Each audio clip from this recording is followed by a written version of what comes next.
ನಮಸ್ಕಾರ ಸ್ನೇಹಿತರೆ, ಇಬ್ಬನಿ ನ್ಯೂಸ್ಗೆ ಸ್ವಾಗತ.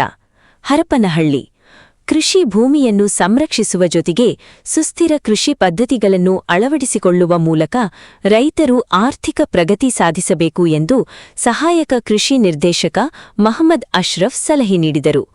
ತಾಲೂಕಿನ ಹೊಸಕೋಟೆ ಗ್ರಾಮದಲ್ಲಿ ಬುಧವಾರ ಖೇತ್ ಬಚಾವೋ ಕಾರ್ಯಕ್ರಮ ಉದ್ಘಾಟಿಸಿ ಅವರು ಮಾತನಾಡಿದರು. ಮಣ್ಣಿನ ಫಲವತ್ತತೆ ಹೆಚ್ಚಿಸಲು ಸಾವಯವ ಗೊಬ್ಬರ ಬಳಕೆ ಬಹುಮುಖ್ಯ. ಕನಿಷ್ಠ 3 ವರ್ಷಕ್ಕೊಮ್ಮೆ ತಮ್ಮ ಹೊಲದ ಮಣ್ಣಿಗೆ ಸರಿಹೊಂದುವ ಕೆರೆಯ ಗೋಡು ಮಣ್ಣು ಹಾಕಬೇಕು. ಕೊಟ್ಟಿಗೆ ಗೊಬ್ಬರ ಬಳಸಿ ಮಣ್ಣಿನ ಸಂರಕ್ಷಣೆ ಮಾಡಬೇಕು ಎಂದರು. ಕೃಷಿ ಅಧಿಕಾರಿ ಷಣ್ಮುಖ ನಾಯ್ಕ ಮಾತನಾಡಿ, ಮಣ್ಣಿನ ಆರೋಗ್ಯ ವೃದ್ಧಿಗೆ ವಿಜ್ಞಾನಿಗಳ ಶಿಫಾರಸಿನಂತೆ ಮಿತವಾಗಿ ರಸಗೊಬ್ಬರ ಬಳಸಬೇಕು ಎಂದ ಅವರು, ರೈತರಿಗೆ ರಸಗೊಬ್ಬರಗಳ ಮಿತ ಬಳಕೆ, ಮಣ್ಣಿನ ಪರೀಕ್ಷೆ ಆಧಾರಿತ ಗೊಬ್ಬರ ಬಳಕೆಯ ಮಹತ್ವವನ್ನು ವಿವರಿಸಿದರು.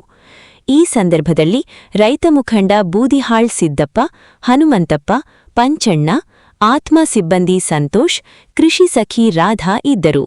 ವರದಿ ಮಹೇಶ್ ಅರಸೀಕೆರೆ.